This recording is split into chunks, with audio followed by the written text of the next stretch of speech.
Parashurama theme ಪಾರ್ಕಿನ ಕುರಿತಂತೆ ಕಾಂಗ್ರೆಸ್ ನಿರಂತರವಾಗಿ ಮಾಡ್ತಾ ಇದ್ದಂತಹ ಆರೋಪ ಇವತ್ತು ಸುಳ್ಳಾಗಿರುವಂತದ್ದು ಚಾರ್ಜ್ ಶೀಟ್ ಮುಖಾಂತರ ನಿನ್ನೆ ಗೊತ್ತಾಗಿದೆ. ಕಾರ್ಕಳ ಕಾಂಗ್ರೆಸ್ಸಿನ ಆರೋಪಗಳನ್ನ ವಿಮರ್ಶೆ ಮಾಡದೆ, ಚರ್ಚೆ ಮಾಡದೆ ರಾಜ್ಯದ ಕಾಂಗ್ರೆಸ್ ನಾಯಕರು, ಮಂತ್ರಿಗಳೆಲ್ಲರೂ ಕೂಡ ವಿನಾಕಾರಣ ಸುಳ್ಳು ಕಟ್ಟುಕತೆಗಳನ್ನ ಸೃಷ್ಟಿಸುವಂತ ಪ್ರಯತ್ನಕ್ಕೂ ಕೂಡ ಇದು ಸೋಲಾಗಿದೆ ಅಂತ ನಾನು ಅನ್ಕೊಳ್ತೇನೆ.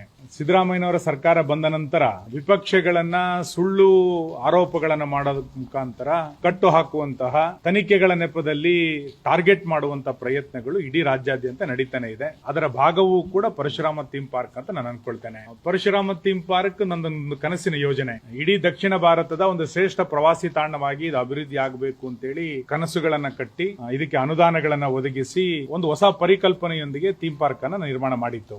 ಆದ್ರೆ ದ್ವೇಷದ ರಾಜಕಾರಣಕ್ಕೆ ಅಭಿವೃದ್ಧಿಯನ್ನ ಸಹಿಸಲಿಕ್ಕೆ ಸಾಧ್ಯ ಆಗದಲೇ ಇರುವಂತಹ ಕಾಂಗ್ರೆಸ್ಸಿಗರು ವಿನಾಕಾರಣ ಪರಶುರಾಮನ ಮೂರ್ತಿಯನ್ನ ಫೈಬರ್ ಅಂತೇಳಿ ಬಹಳ ದೊಡ್ಡ ಪ್ರಮಾಣದಲ್ಲಿ ಅಪಪ್ರಚಾರಗಳನ್ನ ಮಾಡ್ತಾ ಬಂದ್ರು.